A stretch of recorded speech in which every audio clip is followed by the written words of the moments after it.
Started. Where's that recording button? Oh, there it is. Welcome, ladies and gentlemen, to the 46th IGC Podcast. This is the podcast for adult gamers who like to joke around, play hard, and we occasionally get wasted. While we're wasted, we curse, we get rowdy, we have a good time doing it. So, here we are. We are going to talk about the news over the past 2 weeks, which there has been quite a bit. We've had to do quite a bit of trimming here. But the big stuff is we're going to talk a little bit about YouTube gaming, some of the reactions and issues that have come up with that. We are going to, of course, talk about the long-awaited Metal Gear Solid 5 launch and all of the news surrounding that, or at least some of it. We're also going to be talking about some of those old ET cartridges that we found in a landfill. There's been some updates on that, and I guess we're going to be talking about something going on Steam that May is very, very happy about.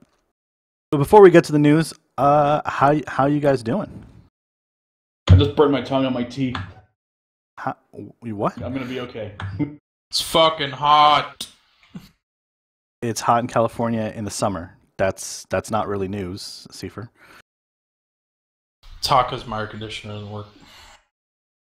Well, you know, instead of buying Metal Gear Solid, you could have bought a new air conditioner. Nope. No, you needed to know how Kojima's epic story arc ended. Yes, sir. I'll sweat it out for Kojima. You have heard the voices of Naughty and Seifer already, and I know that AI is wandering around in here too, somewhere. I thought Kojima wasn't working on Metal Gear Solid 5. According to Konami. What? According to Konami, he doesn't exist. Who? I don't know. I heard You that, will not like... erase Kojima. I haven't played it, and I don't think Seifer has either, but... It's still very much around, and they let you know that, like, at every possible moment in Metal Gear Solid 5. Yeah, I heard that at, like, the end of every chapter, there's, like, credits that roll, right? At the end of every mission, every major story mission, his name is right there. You know, director, writer, Hideo Kojima, and you're like, okay, won't forget that. Do you think he did that to be a dick? Just to get back at him? He did. I hope so. Did you guys I see the Easter egg with him in the game? No. Yeah, I saw some screenshots of it. You could actually rescue him in the game, presumably from Konami. Nice. What? You can? Yep, you could use him in as your base and everything. I don't know how it works. Naughty is with The evil nuclear-equipped walking battle pachinko. Well, let's just get right into it. So, Naughty, so you've been playing Metal Gear Solid 5. How's been your experience so far? It came down to either Mad Max or Metal Gear, and to the review embargo on Mad Max sold me on Metal Gear. So, as somebody who's not a long-time fan of the series, I didn't start playing until Metal Gear Solid 4. I am actually really enjoying Metal Gear Solid 5. The story is phenomenal. The engine is just amazing, especially on the PC. The game looks gorgeous. Have not encountered, you know, any game-stopping bugs. A couple annoyances here and there, but just all in all, it is a very solid experience. And gameplay-wise, it's a little bit simplistic, but simplistic in a good way. It kind of makes you laugh, and it gives you this idea that, you know, you're this very powerful, you know, character within the game world, able to exert tremendous influence. But you know, a lot of the, you know, they push the sneaking aspect of the game series quite a bit, and you can pretty much break that down in any situation of deploy cardboard box, climb inside cardboard box, and then walk through the base just tranquilizing people. I mean, it's pretty straightforward in that respect, but fun all the same. Would you say it's like a big improvement over the last game? That's a difficult question. They're very different games. I mean, this one is certainly more open world and sandbox oriented, where the last game was, you know, mission to mission, kind of on rails with linear paths. They definitely give you a lot of options and ways to approach your situations and achieve your goals in this one. Interesting. And they really tend to stress the stealth aspect of it for, you know, maximum completion bonuses, getting the highest score on missions and whatnot. And I kind of have a slight issue with that. Like, if you're the kind who's wanting to play this game like Rambo style, it's completely possible. You're just not going to get the highest score for it. You know, they really penalize you for, you know, setting off like base alerts, number of enemies killed, number of times you get shot. I mean, it's not convivial to the run and gun style of gameplay, but the way I've been playing it on the main story missions, I'll go full on stealth, and then on the side ops where they don't really score you based on those stealth conditions, I'll have a great time with it. You know, I might sneak into a base, you know, and just see if I can do it completely undetected. You know, rescue the prisoners, and then on my way out, just jump onto a Zu-23 anti-aircraft gun and kill every last person in that base. So do you find yourself like safe scumming a lot to sort of not get caught, or are you just kind of winging it and going through and, you know, whatever happens happens? No, I'm playing this one straight through. I don't ever revert unless I just fail a mission completely for some silly reason. I see. The empirical gamer. Correct. I believe in, you know, you make your bed, that's where you lie. So it sounds like you're going to have a lot of fun with this one, Seaver. So if you had got even just a decent level PC, from what I'm hearing, you know, in the $1,000 range, you're going to have absolutely no issue running this game at full detail. The engine is just amazing. The game looks beautiful. I mean, I've seen a few, you know, little videos here and there, and the game looks amazing. I mean, yeah, it is. Optimized. They've got it running, you know, 60 frames per second solid on the PS4. I mean, that's so on a PC. You're if you've got like anything like a GTX 960, 970, you're fine. Back to when you were asking if it was better than 4, I would say it's absolutely better than 4, just because there were so many other releases between 4 and 5. I mean, it's just the culmination of what he originally wanted in the first Metal Gear. That was free infiltration. He wanted every option available to you. Just all the options for infiltrating a base, attacking a base, how to get out of the base. Well, it sounds like you got all that in this game now. So this is his ultimate vision, essentially. Yeah, he's just combined everything he's learned. You know, survival aspects of 3. You know, the storytelling of 4. You know, he's got the resource and weapon development stuff from Peace Walker. Yeah, it's all there, and it comes together quite well. Seamlessly too. You never really feel like you're doing stuff just for grinding it. Like you never feel like you're running around collecting, you know, scrap and garbage just to craft stuff. Like things flow pretty naturally. I still can't get over the upgraded Fulton system. It's a wormhole! Damn it! It is pretty glorious when you attach this thing to them and this kind of weather balloon pops out and you hear a cargo plane just swoop by and off they go flying into the air, usually screaming the entire way. This is such an odd idea. It's a pretty odd idea. I think it was initially introduced in the Korean War. Yeah, it was designed for a you know, system to recover downed pilots and special forces who are, you know, in deep enemy territory without having to risk, you know, sending in, you know, helicopters and whatnot. Yeah, they showed a pretty good example of it in the I forgot which one it was, but one of the Batman movies. The newer ones. One of the newer Batman movies. It was in The Dark Knight, I believe. Yeah, when he was in China, he was doing an extract. I missed that scene when I watched that movie again. I'll have to check it out. You know, basically, this Chinese, you know, corrupt businessman flees the United States. You know, he's about to get arrested and goes back to China because they don't extradite their own. And Batman's like, well, I don't have jurisdiction, so I can just go where I please. Oh, he's fucking Batman. It was the second one because there was Joker. Yeah. I will be on the lookout for that. I literally just watched The Dark Knight like last weekend. Okay, well, I'll have to watch out. I just want to know what the guy who's doing inventory back at the base thinks when a bear comes up. He just thinks you're an asshole. Yeah, right? What the fuck are we going to need this for, exactly? How are we going to contain this, you dick? The bear is probably understandable. It's probably all the sheep I'm sending him that's really making him wonder. Well, you need them for strategic reasons. Need that bear milk. But I'm just saying, there's a lot of guys on the platform, you know, that get lonely. Well, this game sounds very, very fun. Is it everything that the hype, you know, built it up to be? It is certainly worth the $60 price of Of course it is. Well, that is rare to hear anybody say that. It's the legacy of Kojima. Rare to hear Naughty say that. Well, good. So you should start playing it this week, Seifer, so that in 2 weeks you can bitch about all the horrible things and missions that are stupid and impossible to stealth through. No, I'm playing it on extreme. I don't ever recall even seeing a difficulty level. No. There better be. He's to play on the most hardcore mode. You get spotted, game over.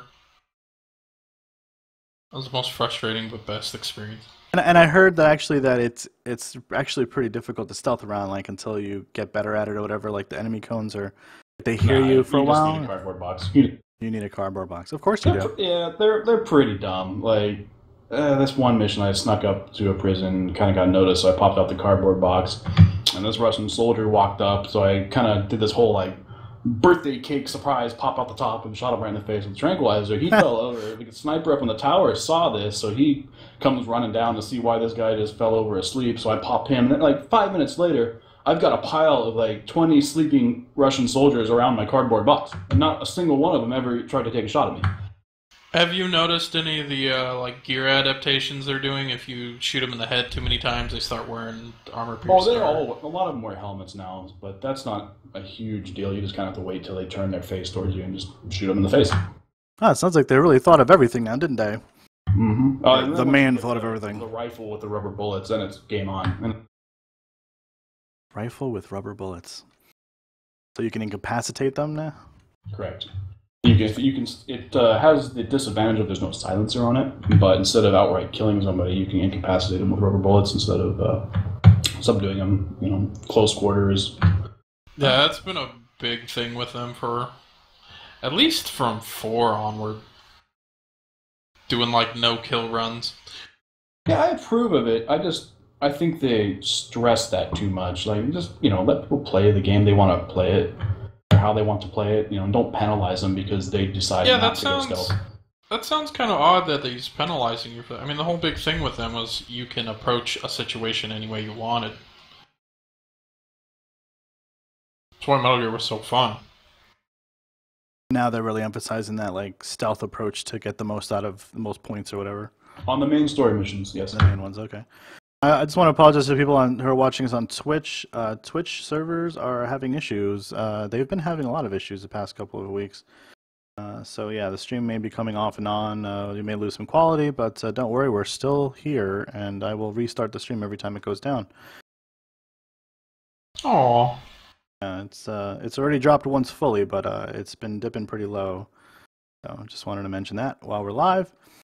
So other than Metal Gear Solid 5, is there anything you've been playing? Anyone else has been playing, really? Before Metal Gear came out, I picked up Satellite Rain on Steam. Satellite Rain, if you're not familiar with it, is the spiritual successor to like Peter Molyneux's and Bullfrog's Syndicate series, which is kind of like squad-based industrial espionage set in kind of like a cyberpunk world. And I had really high hopes for this game, and I have a really hard time getting into it. It looks gorgeous. They built this wonderful kind of like isometric cyberpunk world, and they've got story and history in there and whatnot.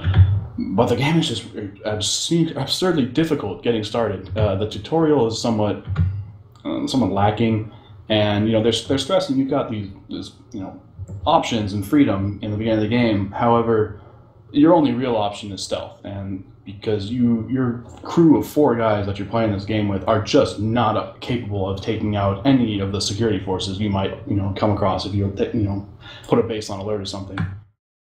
I don't know if you haven't checked it out and you're looking for that squad-based kind of commandos style, syndicate style game. It's worth checking out, but like I said, price of entry is high on the difficulty. This game got really good reviews, and people are comparing it to XCOM. I haven't heard any significant comparison yet. It's along those lines. I heard the other XCOM game actually got delayed as well. XCOM 2, is it? 3? Yeah, I know they're working on it. 2, delayed until like next year or something like that. It's a good place just to throw that in since XCOM got mentioned. Papa and I actually played a decent amount of Rocket League this past week. We probably played about 6 hours together, just at random times throughout the week. And man, we had a blast doing some doubles, some ranked stuff. We are still loving that game a hell of a lot. It is so addictive. Like, I play it every minute that I can get my hands on it. Getting a lot better at aerial shots and wall spins and stuff like that. But I have a lot of work to do still to call myself any kind of reach like level of mastery or whatever. Yeah, it's been up there on the top sellers list on Steam for weeks. People are loving this game. Yeah, and yeah, it's just something weird, man. It's gonna break. It's gonna hit like around League of Legends Hearthstone numbers. I haven't been playing anything new, but I've been thinking about picking up Armello because it got really good reviews again, and it's kind of like a tabletop game, and it has a turn-based strategy type element to it, and then it has card elements to it, and diplomacy, and trying to win multiple ways and trying to stop other people from winning multiple ways, and it looks really interesting. It's definitely something unique. Yeah, no, it definitely looks like an interesting game for sure. Not my style, I don't think, but some people really like it. And yeah, got an audience member who's begging us to talk about Rainbow Six Siege. I don't think we were going to talk about Rainbow Six Siege. Is that releasing anytime soon, or? It just got announced, didn't it? I mean, I don't think it's coming out anytime soon. Announced. It got announced back in the previous E3, not the last E3. Well, I mean, we saw some stuff, at Gamescom and whatever about it. It's supposed to release on December 1st, apparently. Oh, right. It got pushed back. It was like October 13th at some point, which was like the same day as like Star Wars Battlefront. Now it's on the same day as like Just Cause 3. Some shit like that. Battlefront is end of November. These are all coming out really close together. I think so. December 1st, yeah. It'll be a busy winter. Oh, I'm sorry. No, Battlefront's out November 17th. November 17th. Mark your calendars, man, for that one. November 17th. November 10th, Fallout has 4. Stated that if the game is not ready to go, they are not going to hammer it out the door. Like apparently they're dead set on making sure this one comes out and works properly. Okay. Yeah, I know. I'll believe it when I see it. It's a new concept. Yeah, I believe it when I see it. For sure. I mean, they have a lot of these Tom Clancy games coming out though over the next year, right? So maybe it's time they buckle down and actually put out a game that was good all the way through from beginning to end, and didn't have to get patched day one with gigabytes upon gigabytes of data. Ubisoft spent a lot of money buying that name, so they're going to use it. Yeah. We'll see. Is this the one they demoed in I think 2013 E3 where they knocked the businessman out of the skyscraper? It's hard to remember what all the demos for these games look like because to me they all look the same. You have a gun. It was supposed to be a new twist on Rainbow Six stuff where it was either a terrorist organization testing the stress tolerance levels of the glass. This happens from time to time. A new twist on FPS. They were going after the Wall Street people for the collapse of, I don't know. Whatever. I don't even have to follow up on that one. No. Yeah, I don't know. Whatever. I mean, as it gets seen closer, it once and then never heard of it again. As it gets closer to the release dates of those games, we will mention them and talk about how they reviewed and if we played them and stuff like that. We will definitely hit upon those things when we get there. So, are you guys ready to talk about some of the now news, the stuff that happened in the past 2 weeks? Sure. This is very exciting. All right.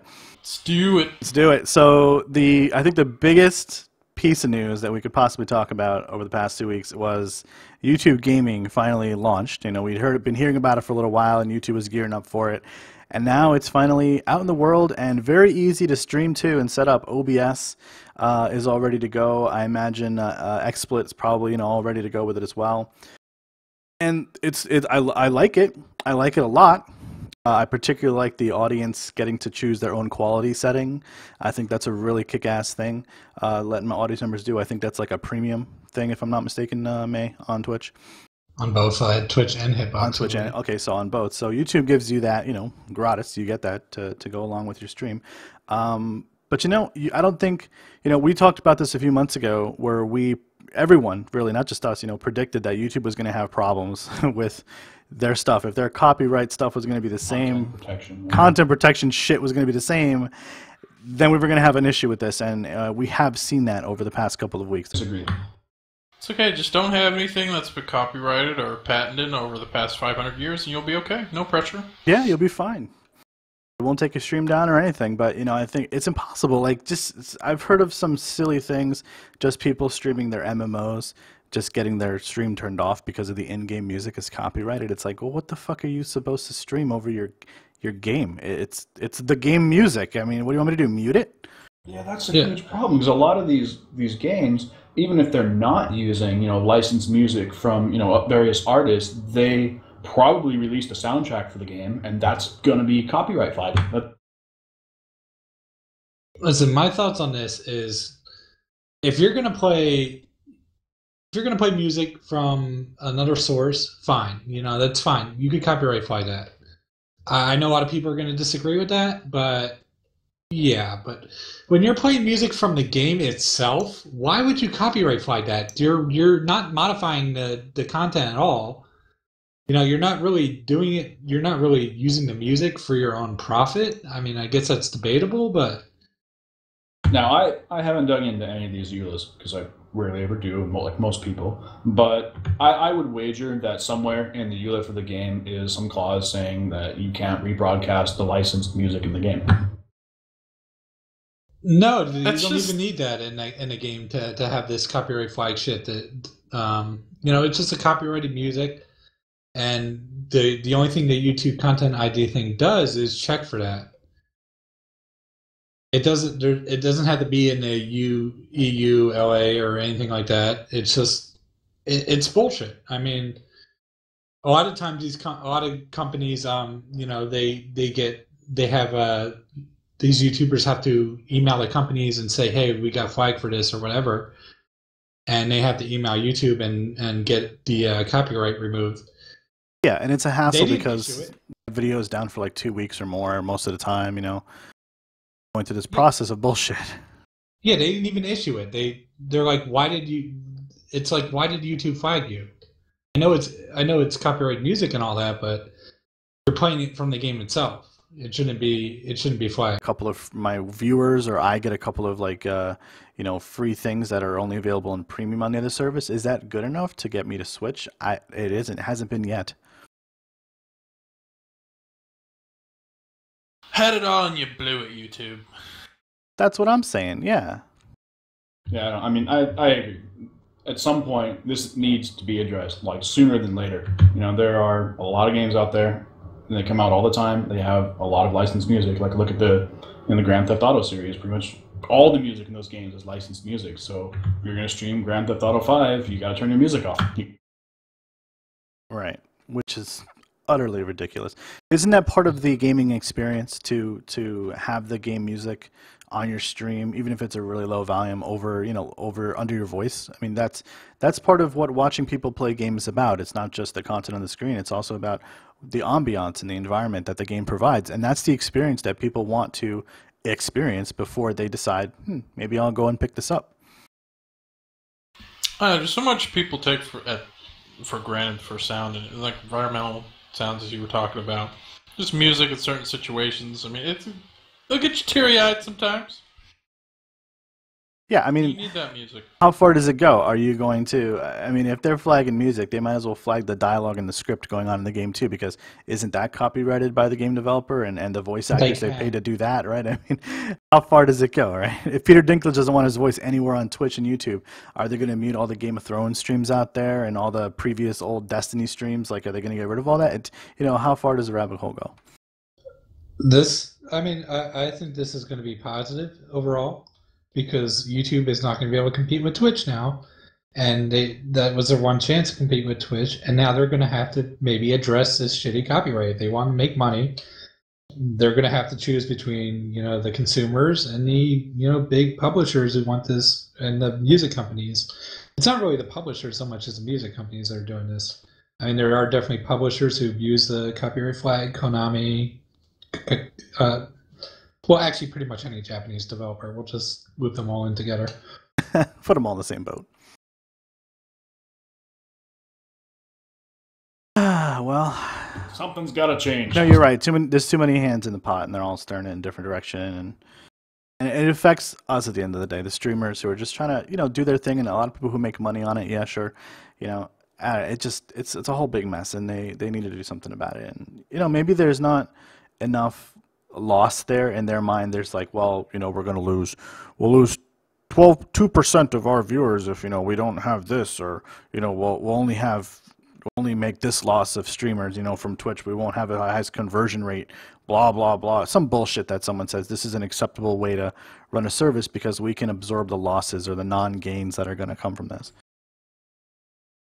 But it's still a dick move. Tear down that wall, YouTube. That's right, tear it down. Tear it down. Do something good. Like, Google has always been trying to reinvent things and bring us new things, online to collaborate. And here's the next one, and I don't know, it just seems as restrictive as every other service already out there. It's not going to change until the content owners get a cut of the pie. That's just plain simple. They're not going to give this away for free. Well, they're a bunch of dicks. I totally think they should get a cut of the pie. They should be able to set how much ad revenue they get from your stream or content video, and the content creator should decide if that's an acceptable amount. And this should be done for every company that wants to issue copyright flags. And then we're going right back down the road again with the whole Nintendo, debacle, where Nintendo's getting a cut of the pie now just because they're Nintendo. Yeah, I'm perfectly okay with that. It seems like a lot of work. It really does. I think that's the problem. There's like a lot of contracts that would have to go out, a lot of phone calls that would have to be made. Just a lot of discussion that has to take place. Maybe there's too much red tape in this world now that things aren't just simple as they used to be. It's the same reason Steam doesn't curate any of their games anymore. So. I mean, it's probably time to refine this copyright thing. So they're in bed with so many different copyright flags. They've been around since 2005. Yeah. Like the oldest, the first actually video, stream. Anyone can throw up a video. Yeah, and you know what? Maybe they're just comfortable with it being the way it is and not wanting to change anything about it. So whatever. Okay, another company that doesn't really like to change, Konami. So Konami is back to their old ways. We were talking a lot about Metal Gear Solid 5, and it was it's been a good game from what everyone has been saying, including Nautilus. And did you guys hear about how they actually allowed people to get their hands on this the week up to launch? Because this is not surprising in the least, and you shouldn't be. Did you guys get wind of this? Yes. Yes, the review camps. Review retreat, yeah. So other companies have done it too. It's sure. It's very common. It's common. I'm not pointing out that it isn't like that. But for those who aren't familiar with boot camps, basically the developers, they pay a bunch of reviewers they pay for their airfare and their hotel for 5 days, and they say from 9 to 5 you can play this game under supervision. At the hotel or at this place you're going to go to, and basically they try to wine and dine you to essentially put out a good review for their game. There's really no other way to put it. You're not allowed to play the game outside of the sanctioned hours, and realistically that's 40 hours you get your hands on the game, without lunch and bathroom break.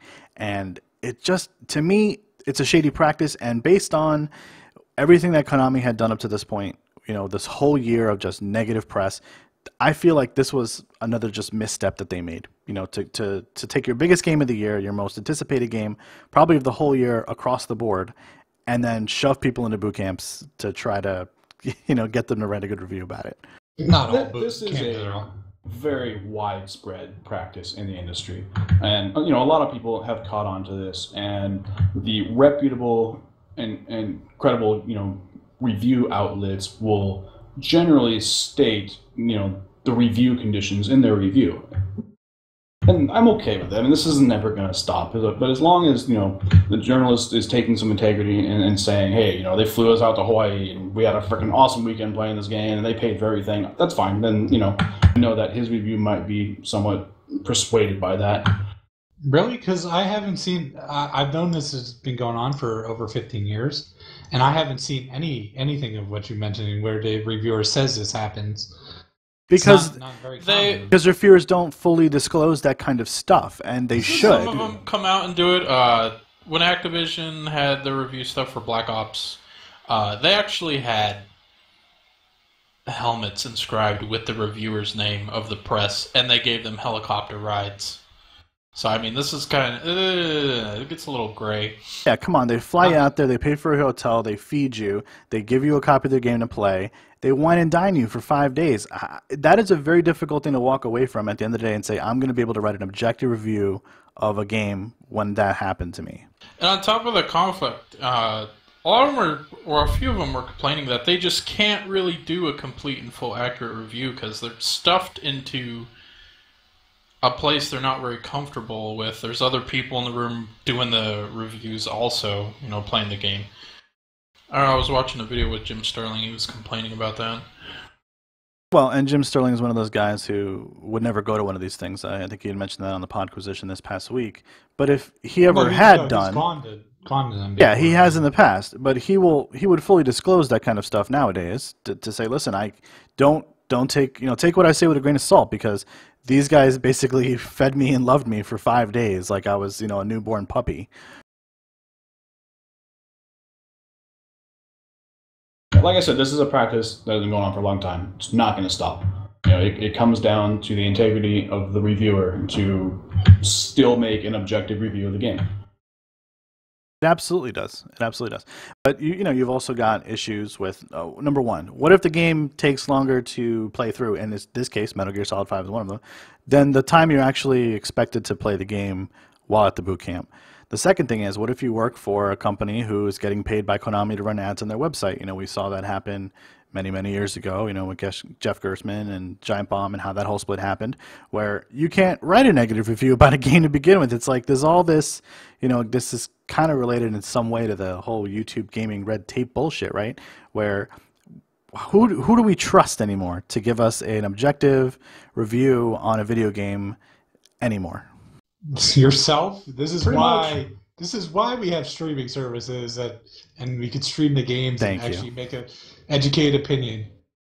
Yeah, it's very. Yeah, this is buyer beware. If the game has a review embargo for then wait till the embargo is lifted. Wait till the game is released to go buy it. It's one of the aspects of why Let's Plays have become so popular. Also, people can see the gameplay and not just read, an article about it. I feel like every few podcasts we've been beating this horse. Well, it comes up a lot, for sure. I mean, we live in the pre-order age, right? Where they're always still trying to get you to pre-order everything, and it's become more and more important for the unbiased reviewers like Jim Sterling, like Total Biscuit, like the guys over at Giant Bomb to say, don't pre-order stuff, and it's very difficult for them to even follow that rule because there's cool shit that you can get only with pre-order sometime, and you would much rather it be, higher quality and sold separately, whatever, but you want to pre-order it. And so there's a pull of like, even the buyer doesn't have integrity anymore. Forget about the reviewer. I didn't post it on the document, but did you guys see the Deus Ex pre-order shit that they've done now? Did not. Yep. I did. They're making it like Kickstarter where you could actually... Your pre-order gets upgraded each. I don't know how it works. Based on the crowdsourced fundings, the pre-order bonuses get better, and they're going to add like a special levels, and you get an Adam Jensen like ceramic statue basically at the end or something like that, like something crazy. I don't know. I mean, I've seen other games do that before. Yeah, they like if X amount of people pre-order, then they'll add some little piece of DLC to the game for free, or they'll give a free copy of the previous release. I mean, that's not unheard of. But this is on a whole nother level. Like you could select like certain things you get in the pre-orders, and it's just complete and utter pre-order culture now. It's I don't know how to describe it. It's just awful. It's just they're gonna try anything and everything to make you pre-order the game. The developers don't even want to do the pre-order shit. It's the publisher that wants them to do it. And all that content for the pre-orders is just getting run on the disc, and you're not going to have access to it unless you pre-ordered. Here's a pre-order exclusive. You'll never get it any other place, any other time. Pretty soon we're going to buy a game. There's not going to be any game there. You just have to pay for the rest of the game. Yeah. You're going to buy the box, and they'll be like, we'll send you the game later. For a box, yeah. Be a piece of paper inside. $5 to $10 in microtransactions, and then maybe a couple $100 transactions here and there to unlock the rest of the game. Well, who knows? We've come a long way from putting down $5 at GameStop. That's for sure. Yeah, I think there's a certain crowd that has, and there's still a large crowd that hasn't, because they don't listen to games media, or what comes across their brow on Facebook stream as sponsored links from GameStop and Game Informer that glorify the games that are shitty because they're running ads on the next page within their magazine to basically say they'll never give anything below like a 7 or an 8 because they can't. The reviewers can't. They're locked into this is what you have to say about the game and that's it. And unfortunately, those people still go to GameStop and put $5 down or $10 down for their pre-order. And please don't say vote with your wallet, because I can't control the other million retards that are pre-ordering the game. So, and yet that's what they track, right? Somebody's tracking that, and they say, "Oh, this had a big demand in pre-order," So, what other metric are they going to use to determine what the demand for a game is prior to its release? If no one, it's you listen to the crowd of, do you go and read message boards where people are like, "Oh, we really want a Fallout 4." Which they know this is a bad example, but they could have just gone into a blind and said, "Here's Fallout 4, it's coming out in November," and there you are. Or they could be like, "Hey, we're going to put out this awesome thing that you can put your cell phone in, and it's a Pip-Boy, and isn't that awesome? Isn't that what you always wanted? You never knew, but you're going to get it now. You just got to give us some money before the game comes out, and we'll give it to you." That's not safe, though. They need something safe. They need pre-order numbers That's so right. They can project success. So that they can tell their stockholders or their board people, "Hey, look, we got 50,000 pre-orders in the first hour." Yeah, there's demand for this. So there you have it. We didn't exactly clarify, but were we going to talk about this Activision thing, or should I think we should talk about the rest of the Metal Gear problems. Okay, what's the rest of the Metal Gear problem? Microtransactions, of course. Oh, right. There's another one, too, we could briefly mention. Okay, so you've got a $60 game with microtransactions. Please tell me how you justify that. You don't. Period. That's the standard business model these days. If you've got a single-player game, you damn well make sure you tack on some type of multiplayer component that has microtransactions built into it. And Konami basically took the simplest route they could, and you've got these mother base coins that are used to do research and expand your base in the kind of like this forward operating base multiplayer mode that they've got. And that's it in a nutshell.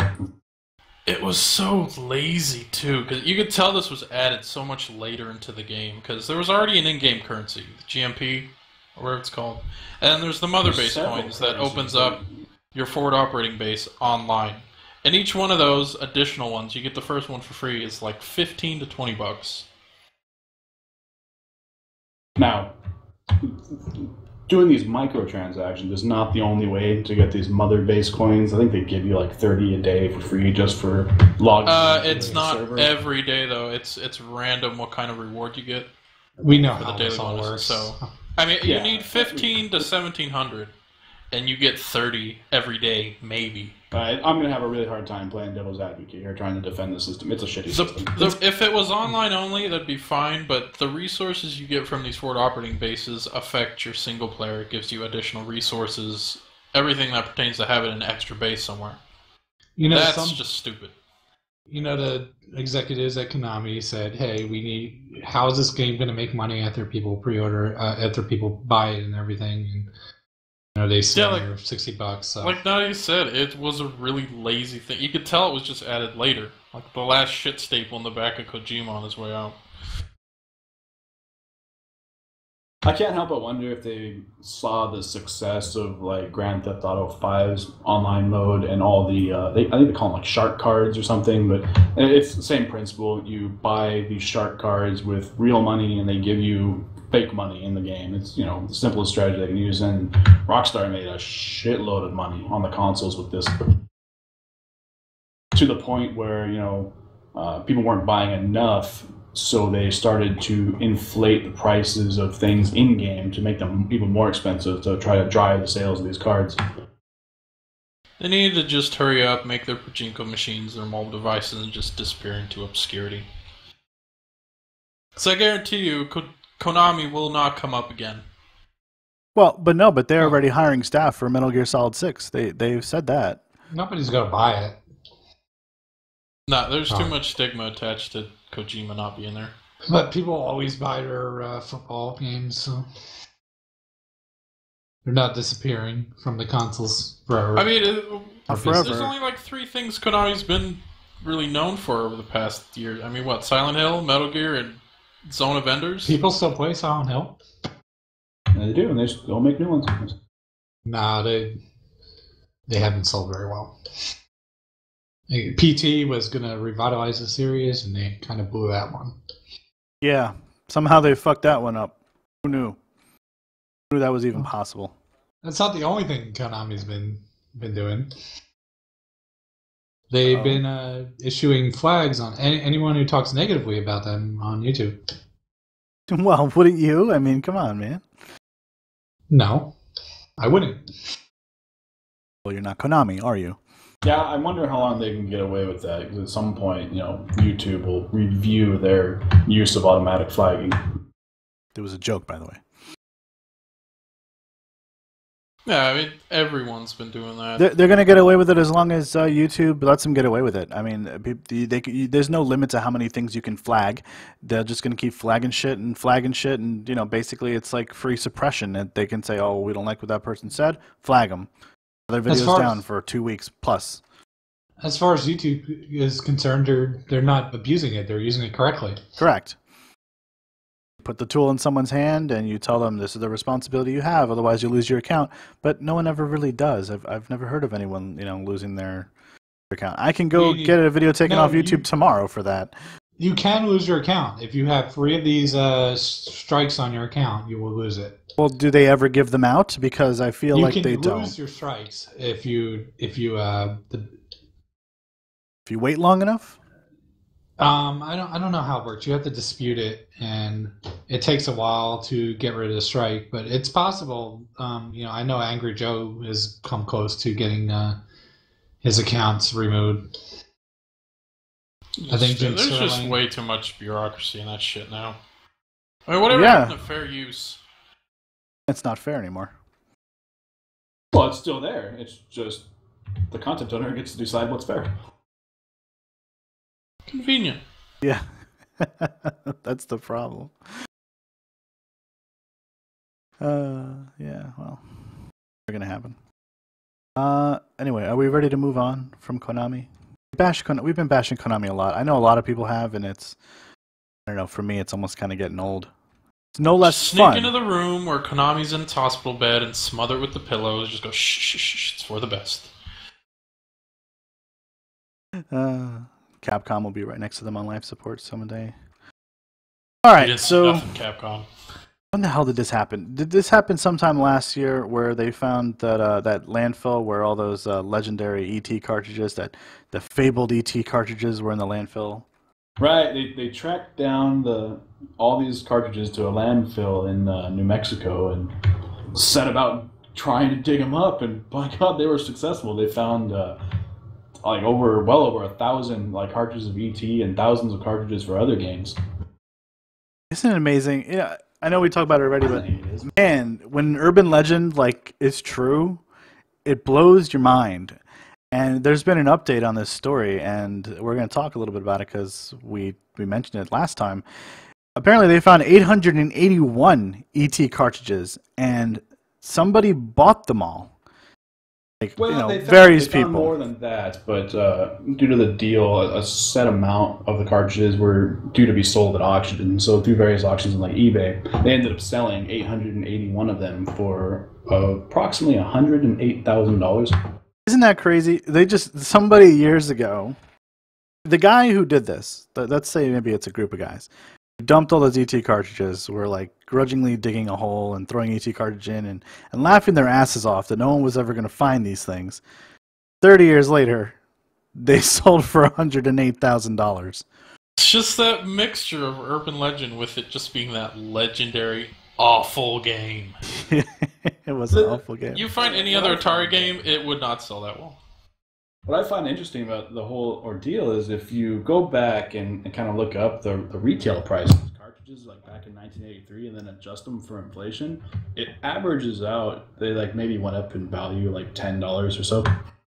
So realistically, they just paid retail price for this in the year 2015. Thank you for that math. Not really good investment here. It's not. Thank you for the math. A lot of people probably wouldn't be aware of just the game in general and how terrible it was without it was awful. People like Angry Video Game Nerd. His movie he made was kind of centered around that whole thing. Well, yeah, and the people who are sort of in the know, they know it's a terrible game, and they know that there was this big story that was, behind it about all these cartridges disappearing into a landfill somewhere in Mexico. And then, all this is true. It's just, to me, it's just funny, and it's, I don't know, it's like a fitting end to this story that Ars Technicals, where we've been following it through. It brings a chuckle. It's really funny. That's the way this went down. And this money didn't go to any particular business or anything. It actually went to the city of where the thing was found, Amo Gordo, and then the rest went to Tularosa Basin Historical Society. Yeah, and then I think a few hundred of the cartridges have been reserved by the people who actually did the digging up of the cartridges, and they're going to do something with them. They're hoping that they go up in value, I guess. They're expecting at some point that they'll reboot the ET movie franchise, and these things will be worth a lot of money. I don't know. I think that's tenuous ground for investment, but all right. The thing no one's talking about in all this is that there's these plastic cartridges that have been sitting in the ground for 25 plus years. Like, doesn't that concern you about how we dispose of our trash in America? We built them to last in '83. We certainly fucking did. Those NESs nowadays, there's still plenty of them out there that work. Well, out of sight, out of mind. You either throw it in the ground or throw it in the ocean. Man, yeah, those cartridges were thick. Because this was during the whole, video game crash of 1983. It's like, where were you during the great video game crash? But it became more economically viable just to dump these things in a landfill than to keep them in warehouses, and by God, that's what they did. Now we've found them, and we're bringing them back. For better or for worse, yeah. For better, as apparently someone got a $65,000 check. That's a historical society, so good for them. Somebody got. It's a piece of video game history. It's pretty much like baseball cards, I guess. You too can own what is arguably the worst video game ever made. I probably own that game somewhere in my garage. They told that guy to make it in 4 to 6 weeks, too. And my dad has it. I don't know, somewhere. All right.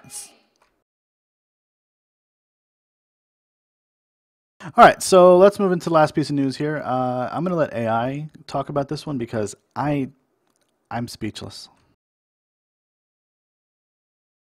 Literally, I'm out of words. You always make me talk about this. Because you put this shit on the document. It becomes your responsibility. I think it's a relevant topic to discuss. We'll discuss it. You're just going to introduce it. We know Steam doesn't usually have that much of a problem with nudity in their games as long as just bare breasts. Boobies. Yes, boobies are okay. But usually they don't let a game without censorship come on that's just exclusively about sex, even if it's just softcore, no vaginas, no penises. Oh no! Is that the definition of softcore, or is that your definition of softcore? I'm pretty sure that's softcore right there. Okay. I don't know with you. I have to get clarification, so I just wanted a peace of mind. When I see it. This whole Puritan ancestry bullshit in this country really needs to stop. Not disagreeing with Seifer. It's not too significant, but Steam made another step towards allowing these types of games on their platforms, and there is going to be a Yuri game, which is lesbian in Japanese, or girls love. And who doesn't like two girls loving each other? Well, these games are usually made for lesbians. That's an interesting target audience. I believe this is actually a female developer working on this and everything.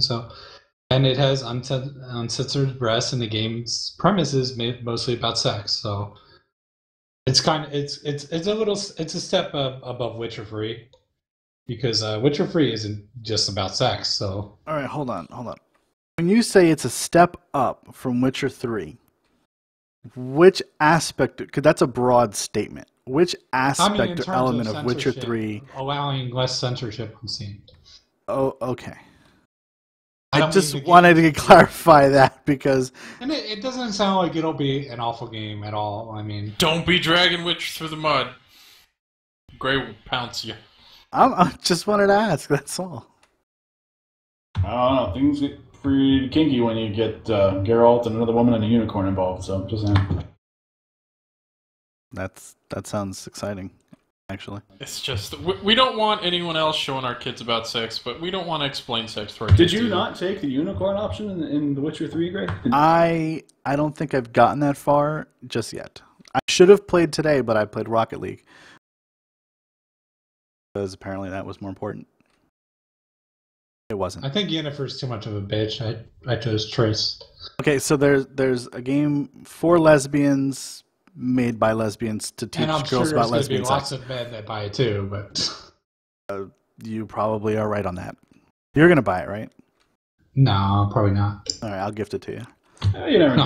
On a Steam sale, maybe. It might not be that bad. It doesn't sound that awful. You know, buy it because of the controversy. It's how hatred worked. On a serious note, I think that games like this are it's healthy. It's maturity for the industry for these kinds of games to exist. Essentially, I think that too often when they come out of the Japanese development studios, you know, they're made by people who are more like perverts, trying to sell you sex in a perverted way than actually trying to have any kind of educational spin on it. Now, I don't know if this game does or not. You'll have to fill me in on that one. But it's also, on the other hand, good to see Steam kind of opening their doors to stuff like this without just making a blanket statement like, all these games are banned because there's boobies in them. No, I think the reason it is allowed is being allowed on Steam is because it's not, like you just mentioned. It's not pervy angle. Is that what you're going with? I mean, the educational angle always got the free pass. And if it's that, then great. It's a tough sell, I think, to me, because I haven't seen one of those yet. But it's more about relationships and everything than just the relationship and sex involved in a relationship than just flat out, here are boobies, here's penis, here's vagina. Go get off. It's not. I don't know if it could be considered a hentai game. I have no idea. So this is not a hentai game. I don't know. Does it count as a hentai game? Again, I guess that depends on how you are defining hentai. Or rather, how Steam defines that.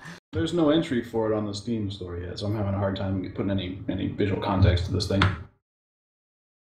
It talks about it in the article I linked. Shows the nipples. Yes, it shows nipples. That's all there is you see some heavy petting, but you don't see the actual vaginas, and they're covered up. And they usually are in anime. The immature comments on Kotaku are always the best. So we're talking content on par with like the lesbian scenes in like the Mass Effect series, basically. Probably, but it's interesting because this isn't a AAA game. And this is more centered around sex than actual gameplay. It's a visual novel, so. I guess it would have to be. I mean, that's typically how we see these games right there. They're like visual novel, match 3 dating sim kind of games. This is in that same kind of vein, but you're saying that it's putting itself out there to be a more mature same-sex relationship kind of game.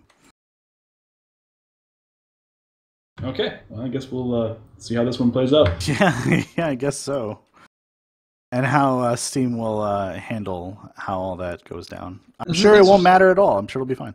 It's interesting to note, we talked about Amnesia last time, and you guys were kind of brushing off, a Tomei game. But it actually reviewed really well, and it's out on PC as well as Vita.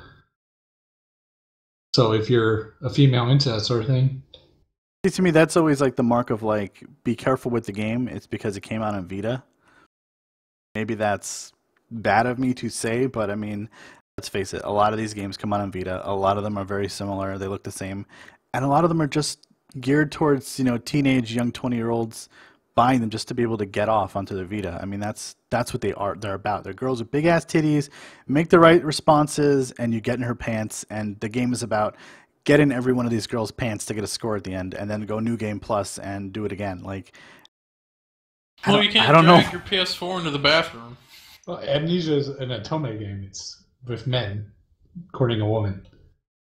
It's the opposite. Just like dating simulator, right? Yeah, it's a dating simulator for women instead of the dating simulator for men. This is cool. They exist. It's not the darkest. Yeah, it's good. They're actually really popular in Japan. There's a lot of them. They make a lot of those games, and they're all on Vita. Because apparently all those people need to learn how to date. So yeah, country with the lowest birth rate. I'd believe it. Need to learn how to date and have sex with each other. All right, so that wraps up the news. Let's talk about some announcements and debuts. There's a couple of cool games that got announced over the past 2 weeks.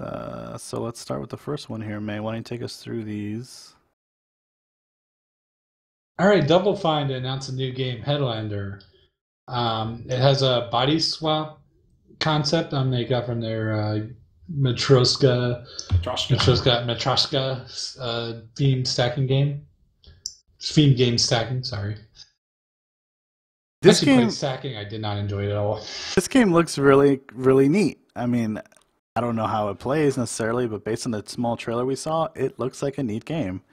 Yeah, it's kind of got this really colorful, like visual style based on 70s like sci-fi, and I don't know. It looks like a lot of fun. It looks very fast paced. More along the lines of like a Metroid and kind of Contra like side-scrolling shooter. But I don't know, with all the combat and action going on the screen, it actually reminded me a lot of like the old side-scrollers like Gradius and whatnot. Like, apparently you're gonna have this head swapping aspect to it also. There's one thing I'm not looking forward to in this game, and that's I think they need to do something about this. It's pretty urgent.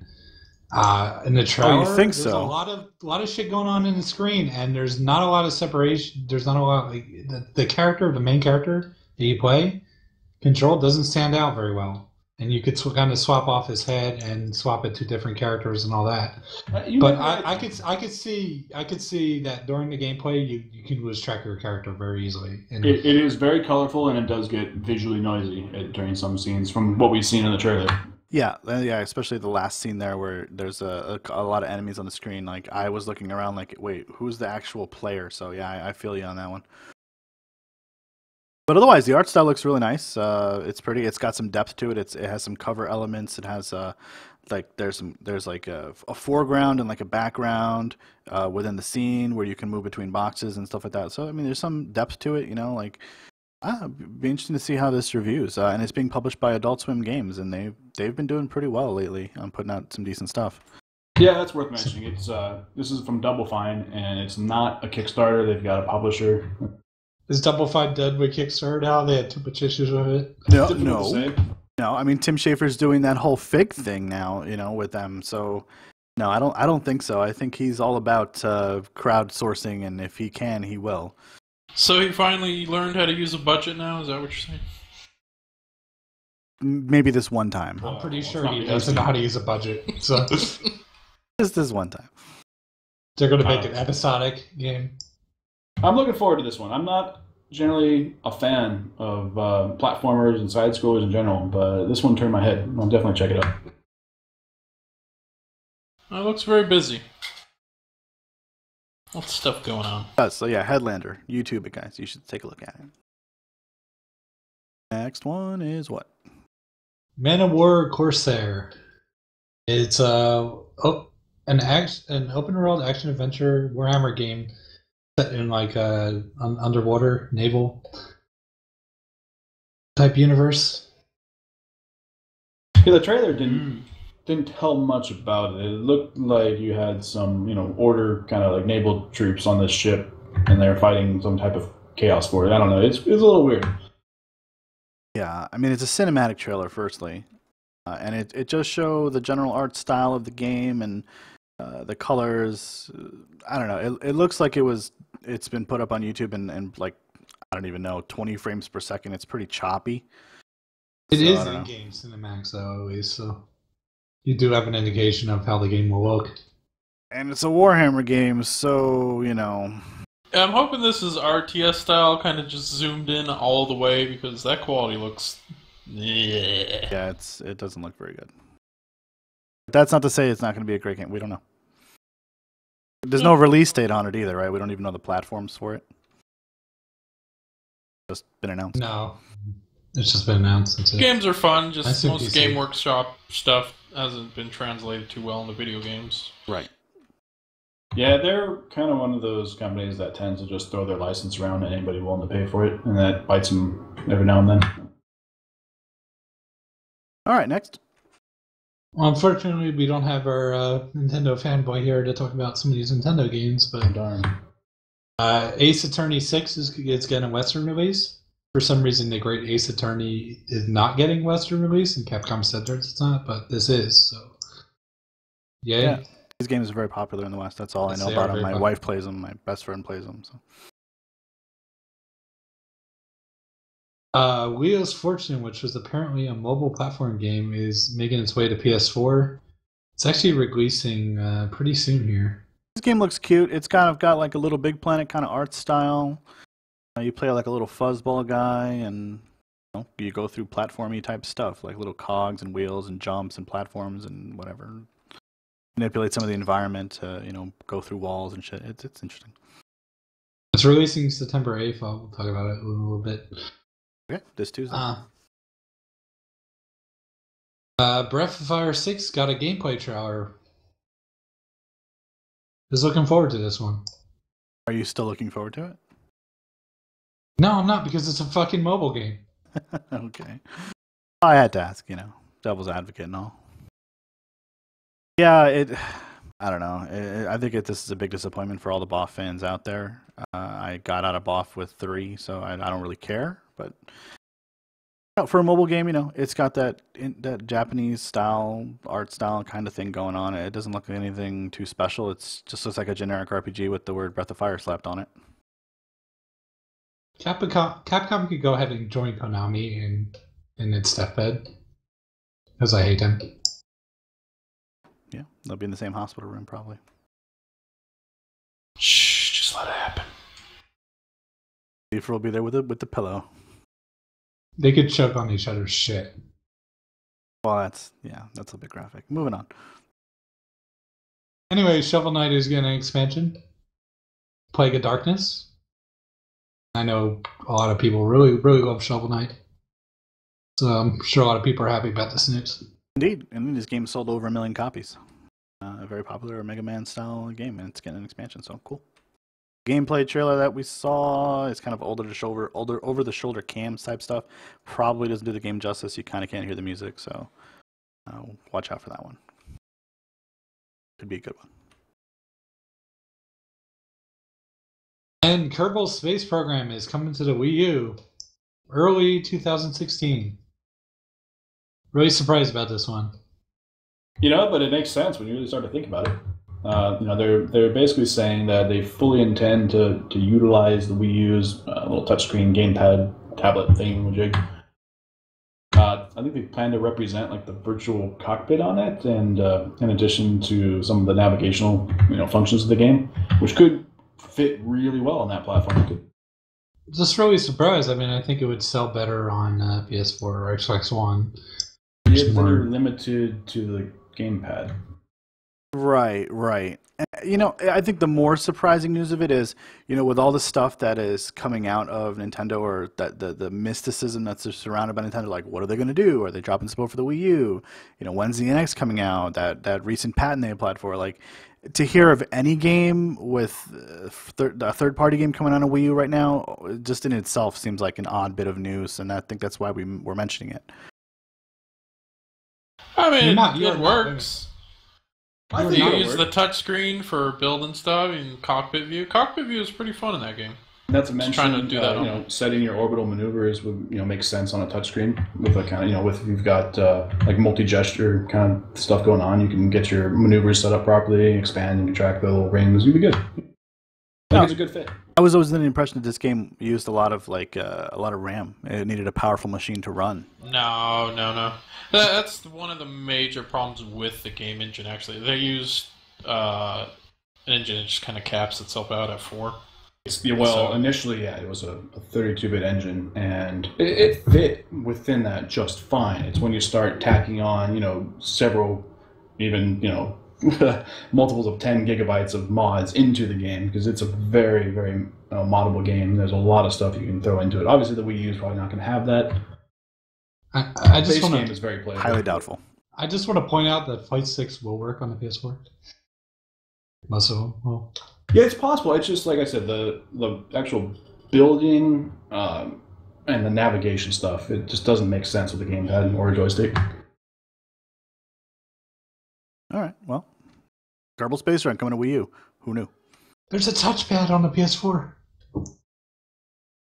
Yeah, but it's a tiny little thing. Is a touchpad, isn't it? No one uses that tiny little touchpad as a touchpad. No, it's terrible. You can't even use it. The forgotten button on the pad. It doesn't even work. Yeah, it's Games terrible. just use it as a button. The whole thing as a button. Yep. Yeah.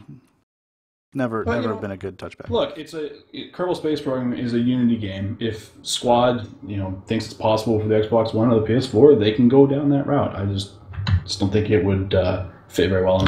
I don't think it's going to sell very well. No. I don't think it will either. I don't think it will either. But you know what? It's news for It's news for Nintendo. So good on them. That's it. They finally got a third-party game. Other than Bayonetta, yeah. They're coming back. Making some headway now, guys. Making some headway now. So you're thinking 2016 for Year of Nintendo, huh? Yeah, Maybe not yet. No, let's not. Let's not get ahead of ourselves. Yeah. And many miles to go, and many miles to go. And last but not least, we are getting we now have a release date that's slipped out for the Valve HTC Vive VR headset. It's now expected Q1 2016. Is this still beating the Oculus Rift? Nah, well, we'll see. I mean, originally, yes, if it released in the holiday season 2015 here, it would have. But now saying Q1 2016, that's when the Rift consumer model is supposed to be out. So we'll see. I feel like Mummers out of PAX that just passed where we're talking about how Oculus was probably going to be more like summer of next year. So this might still win out, but we don't. That's a rumor. We don't know. Either way, the games aren't here yet, so it'll just be a nice piece of tech until all the games start to fall into place. I don't think these things are going to sell without software. I'm so sick of the hype of these things. They need to just come out already. Let's also not forget this is Valve time we're talking about. Yeah, Valve time. So it's probably, I'm guessing Q2 2018. Well, I think they really wanted the VR headset ready to go with all the Steam hardware that's going to be coming out this winter. But I just don't think it's going to happen. Has Valve ever released anything on their set date? The orange box. Yeah, okay, we'll go with that. I just can't wait for the whole, this isn't what we were promised. Just because it's certainly just don't handle what people want it to handle. It's been demoed enough that there's a large crowd of people now that understand what VR is all about and can see the light at the end of the tunnel. But whether or not the train's going to get there is another story. We need more software. A lot of people that get their hands on these things at shows, they're getting demo type games where they're in rooms or cockpits and situations. They're not really all getting full-on game experiences. So people, like I said, they see what the promise is, but they're not quite sure what is coming alongside it. These things are going to be the success of these products are going to be based on the software, and we've talked about that all year. Everyone's been talking about that, and there's only a couple of games that you can even say look good so far. Do you guys think this will be when it releases on Best Buy as a demo? Or similar sort of. They'll have floor models out, I'm sure. I don't know about that. They'll probably have supervised floor models. I could see a supervised kind of thing going on with that. You guys just aren't believers. I'm sorry. Hey, you know, I haven't put my head in one yet. So the PC ones, I can believe. The PC ones, I'll believe. The console ones, absolutely not. Yeah. I'm not even gonna lie. I'm buying this solely for porn. It's awesome. Okay. You see people do that with a doll. Oh, dude, God. Jesus Christ! You got these 15-year-old kids humping a doll. Jesus fuck, man! Right now, there's a lot. There's of some gifts out there. You know, all-encompassing like 3D videos that you can use the head tracking on. I mean, between videos like that getting around, and Palmer Luckey being a douchebag on the cover of Time, like who the fuck knows? There's such a bad taste in people's mouth for this already. Anyway, we have MMO news to talk about, amazingly enough, and there's a decent amount of it. So I will go through the small stuff quick. Is there fucking any small? Oh my god, there's no small stuff. No. Well, let's start off with the Star Citizen stuff's pretty small. Okay, well, we'll start there. Let's talk about Star Citizen. So there's a new patch. No, we're going to talk about Star Citizen. We're going to give these guys Star Citizen, a couple of minutes to talk about it. So please. The end of the month, they came out with their social module that lets people explore a section of the ArcCorp's Megacity Area 18. It's just a small section of city. There's shops, pubs. You can run up and talk to people. I think there's a limit of 24 people per instance. It shows ships flying overhead. I mean, it just looks like a busy little city. It's their first little interaction to the persistent universe. So it's a slice of what the world looks like. Interact with each other outside, shooting each other in space with ships. Gotcha. Yeah, people are already swapping out that map file with like the broken asteroid field in the Marina Commander and flying around. They get ported into the elevator with a ship, so they immediately explode if they don't have something small like a Merlin. Okay. Yeah, they got that, and then they're going to have their Star Marine FPS update supposedly by early to mid-October. That'll be nice. But yeah, that's all of Star Citizen. We're not gonna talk about it because people get triggered. All right. Well, then next we'll talk about Pathfinder Online. Get the vapors. So Pathfinder Online was a Kickstarter that's by I think Goblin Works was the name of the company. They were very difficult to find online because of the pen and paper RPG sharing the same name. And it was kickstarted a couple years back, and they have recently fired all but 3 of the staff because apparently they are not going to finish the game. They have about 75% of the game done and paid for. Need about another $1 to $2 million to finish it off. And yeah, so we don't know if this game is going to actually ever see the light of day, although they haven't really said that it's not. They're still working on it, the 3 people that are left anyway. I played the alpha. It was terrible, right? It was one of the worst games I ever played. It looked like a student project. Yeah, and not something that had 40-something people working on it. Yeah, and anyone that got their hands on it kind of already had really bad impressions of this game. And yeah, well, if it doesn't make it, then it doesn't make it. You know, who really cares what's lost in the world? But just wanted an update on that because I know we mentioned it last year. I was kind of following this a little bit for here at IGC, but when I heard that you had played the alpha and some other friends had gotten their hands on it, they were kind of like, you should avoid this game like the plague. So yeah. Ran out of money, haven't finished the game. What a shame. The world will lament the loss of another MMO. Yeah. Alright, why don't we talk about Guild Wars? Yeah, why not? We talk about Guild Wars. I guess somebody still thinks they can turn this into a decent MMO. Because it is a decent MMO. Well, ArenaNet thinks they can and that they have one, so. So I guess they're in preparation of their up-and-coming expansion, Heart of Thorns. They've gone ahead and made the base Guild Wars 2 free-to-play. It's always been free-to-play. It's never required a subscription. It's always, what's purchase to play? Buy to play. Yeah, they've removed the buy-to-play aspect. You just go download it and play it now. You still have to buy Heart of Thorns if you want to play that content. And why should we buy Heart of Thorns? What? Yeah, why should we buy it? Because it has 10-player raids. Ooh. Weren't you saying that they're doing a little more defining of the rules in the game? Yes, actually adding there are tanks and stuff? Supposedly, you're going to have to actually have tanking and things like that. You're going to have to bring all support. Which I guess will be interesting. because they've always kind of their standpoint is any class can tank, be it a guardian or a rogue or whatever. No, you never have thief tank. I just, I wanted to play Guild Wars 2 as well, and I played it in the beta for a little bit with you guys, but I didn't get into it. And, I'm used to games that have that Trinity system. I think most people are familiar with that. There's a tank, there's a healer, there's DPS, there's support blended into all those roles a little bit. But any game that ever tries to break out of that completely, always kind of ends up going back to that idea in some way. And correct me if I'm wrong, but that's kind of what you're saying Guild Wars 2 is now doing, right?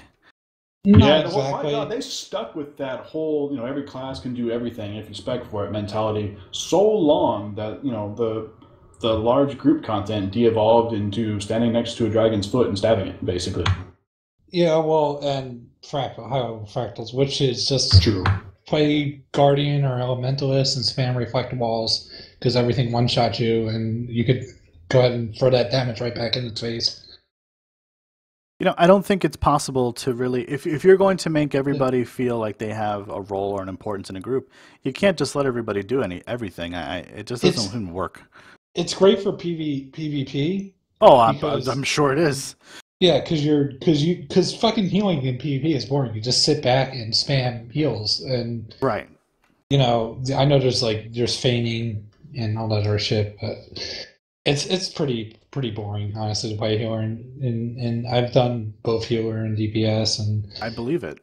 I believe it. I mean, there's people I know that play PvP healer, and some of them like it. But yeah, it's you get focused down first most of the time, and otherwise, if you're alive, you're just throwing out cures. You don't really feel like you're contributing anything directly. You're sort of just making sure it sustains. Well, what's more entertaining is there were some classes in the game that could adopt roles and traits and specs to be like a frontline combat kind of battle healer, like the warrior shout heal builds that was very effective up until recently when they just decided to scrap that whole idea, nerf it to way down. Well, there's still decent healing builds out there, but you kind of require other people to work on your heals. Like in the game, you pretty much have to spam a water field down, and then people blast your water field. So you kind of rely on two people to do the healing in the game, so just one person. But it's weird, and I don't know. It's just the PvE content in Guild Wars 2 has never been good. I'll just say that right now, and I think that these raids are going to have problems unless they do some heavy balancing the classes, which they haven't done, and they've always been really bad at balancing classes. Because right now, there's definitely Guardians and Elementalists are definitely on top of. They're definitely more wanted than other classes. Necros and some people say Rangers, but I don't think Ranger belongs that low. But Necros definitely have an issue. Thieves definitely have issues. They're just not as favorable to bring on in a raid as other classes. And the game has severe balance issues, so it's going to be interesting to see if the rating works well in that game or not. They need to design content around certain classes. So you want to bring a class to a raid, like having a Necro corrupt wounds or something that only that class could do. Yeah, specialization I think is at the core of any kind of multiplayer online type of game. And we look at just MOBAs in themselves, right? There's characters that are better at doing certain roles than others, right? That's not a crazy statement, right? I don't play MOBAs, so correct me if I'm wrong. But we see the same thing in the arena shooters that are out now.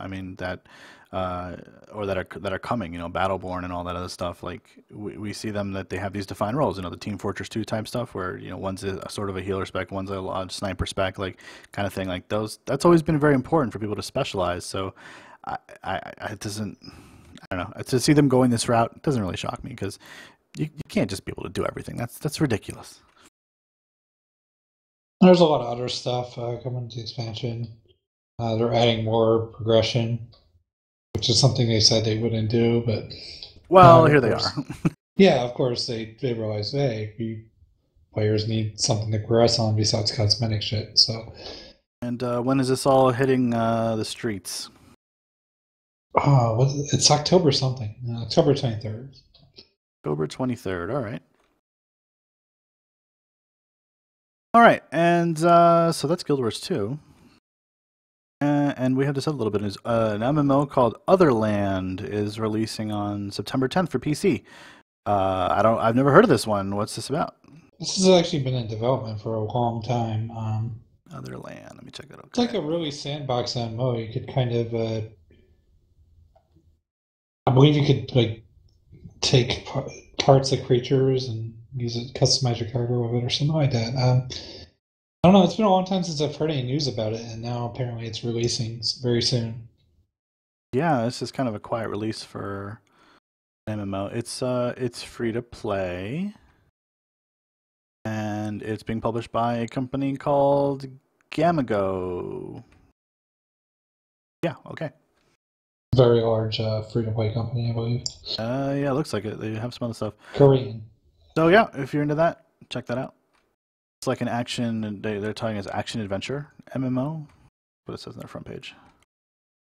It's very sci-fi oriented MMO. I believe you go to different worlds and stuff. I don't know.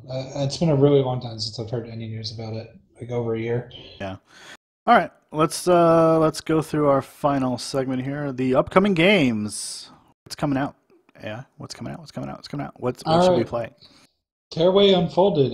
Probably a good pickup if you want to play that. That game looks cute. Puzzle action platformer for PS4, September 8th. This is the remaster for the PS4 from the Vita release. Obviously, because there's some things they could only do on the Vita, and they had to change it significantly, the controls for the PS4. So this is Media Molecule, right? Yep. Yes, this is a very cute game. If you haven't seen it, you should look at it. Probably not a bad pickup if you're going to pick up a game. Leo's Fortune, again, we talked about that a little bit. It's a platformer, another cutesy platformer game. It's coming out for PS4 September 8th. This one I would wait on reviews on. See how it is. All I know is it came from mobile. Hypervoid is an arcadey Star Fox style space shooter. It's coming out PS3, PS4, September 8th. Hatsune Miku is Project Mirai DX. Those Japanese titles are coming out. It's coming out for 3DS. It's a rhythm game, and it's coming out September 8th. Amicrog, a point-and-click adventure game. This one was Kickstarter a really long time ago, 2 years ago maybe? Yeah, this is the one by the creators of like the Earthworm Jim series. So I guess they did it all like claymation style, but it's still a point-and-click adventure game. Visually, it looks interesting. Yeah, it looks. The only other claymation style game I can think of is that old Clay Fighter style fighting game. Back in, I think it was on the original PlayStation or even Super Nintendo. But yeah, this is the first one I've seen in such a long time. And it's coming out on PC September 9th. So if you're into point-and-click adventure games, then we check that one out. Castle Crashers Remastered is coming out. It's a beat-em-up game. I know a lot of people here play the original Castle Crashers, I'm sure. It's a super popular game. If you haven't played Castle Crashers, then you're living under a rock. And it's coming out on Xbox One, also September 9th. I believe it's digital only. Super Mario. Probably digital only, yeah. All the other ones were. Super Mario Maker. Papa's not here to get excited about it. Is coming out. It's a Mario creator / sandbox style game. So you make your own Mario levels and then you can play them. It's going to sell a bajillion copies. I don't know why. Well, it will sell a bajillion copies. Because it's one of the only games on the Wii U. And it's coming out September 11th. Well, it's got a very good online infrastructure that Nintendo has set up for it where you get to create levels, post them online. It's like they took a page out of Little Big Planet's book and they did it right, and it looks really sharp. It's gonna be good. Guarantee. It's gonna be good. But I thought Nintendo doesn't like you sharing their content with other people. Well, they're gonna let you share content with other people. As long as Only you can if you clear the use, level, and they'll let you post it. I mean, you've been able to do this for a long time, edit Mario levels, but I guess now it's easier, so. Yes, but not on your Nintendo. To make money for it. That's right. How do we monetize this? Oh, put it on the Wii U. Okay, we got it. So I was thinking about leaving this one out, but I might as well just put it here. Forza Motorsport 6 is coming out. Racing game. It's coming out September 15th for the Xbox One. Is this the first title that's getting a sequel on one of the new consoles? Because this was a pretty short development cycle right there. Spoiler. I want to say yeah. Automobiles. I want to say yeah. First exclusive one, at least, I believe. We'll go with yes. Moving on. Destiny, the Taken King is FPS DLC expansion. Yeah, they're getting an actual expansion supposedly this time. Yep, and there's a lot of We'll see. a lot of changes We'll see. to the game. Yeah, this Probably this for the removes, better, like, actually. Peter Dinklage completely, doesn't it? Like they completely revoiced the Oh yeah, character object. all the original story, they've completely revoiced everything. It's with probably Nolan for the North better inside. as well. Most likely. Yeah, most of the major Destiny 2.0 changes that I'm calling it, just the revamping, is September 8th. Yep, so PS3, PS4, Xbox One, Xbox 360. Yeah, the revamp is coming out, like you said, September 8th, so this Tuesday. And then a week later, you can buy the game, the actual expansion, and play it September 15th. $40. God! $40. And if you want to, you get to buy those emotes separately, right? For another $20. Oh, if you want the emotes and stuff, you gotta pay for the $80. Okay. You knew how For badly now. you wanted that content, you would be throwing money at your screen. That's right. That's what they The said. $80 version gives you all the base game, the expansions, and the new expansion, then all the emote shit. They said they'd add that stuff, quote-unquote, later. You get a special So, yeah. quest, too, if you buy Red Bull drinks. So make sure you're doing that. You get XP bonuses, I think. This is Mountain Dew and Doritos all over again. Terrible, but it works. Okay, moving on. All right, we always know how much I love talking about this. Senran Kagura 2 is coming out. Deep Crimson. It's a fighting game with bouncing boobies. Yay. And it's coming Deep out on Crimson. 3DS. I don't like yeah. where three- this reference is going. Fighting games on 3DS are so successful. Smash Brothers. Skylanders Superchargers is coming out. It's an action-adventure game where you actually buy like the amiibo type things and put them in your game. Thanks, Skylanders, for giving Nintendo that idea. Yep. Congratulations. And Disney as well. All right. It's coming out PS3, PS4, Wii U, Xbox 360, and Xbox One. Not PC, though, right? Not PC. Not yet. Too bad. Nor are the bouncing boobies on PC, although you can get different games for that. I think they should release Senran Kagura on PC. I think it would sell really well on Steam. Okay. September Maybe 20th it would. is coming out. So, Sunday. Put it right up there with Right when we do the that next podcast. other game you talked about, whatever it was called. I talk about a lot of I'm them. looking for it now. There's a lot of them. Like, what game did we talk about? What's coming out on Steam?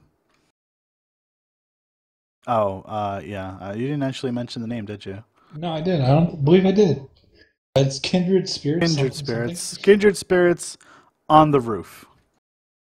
Because, those Japanese games need to have some funky, weird-ass title when they translate to English. For some goddamn reason. That one's not that bad. All right, so that wraps up all the upcoming games, and that is the end of our bi-weekly show here, guys. Hooray, we made it! And Papa and Lucy were not here to take part in our joyful revelry, unfortunately. More is their loss. It is their fucking loss. But maybe we'll see them, and we'll see all of you guys again in 2 weeks on Sunday, September 20th. for the next podcast. That would be episode 47. In the meantime, if you want to check out our content that we produce here at Impact Gaming, you can check us out on YouTube at Impact Gaming Videos, or you can follow us on Twitter. I would prefer that, at Impact_GamingCM. And you can listen to this podcast every Monday or Tuesday on iTunes. If you search for IGC Podcast or something like that, subscribe us. Leave us a review. We'd really appreciate that. And if you want to see our live streams, you can come over to our website, Impact Gaming, impact-gaming.us. Hit the streams button at the top of the website. And if you want to hear us answer your idiotic questions or even intelligent questions on the podcast, please email us at podcast@impactgaming.us. Thank you, guys. We will see you next time for another episode of the IGC Podcast. In the meantime, have a good one and game on.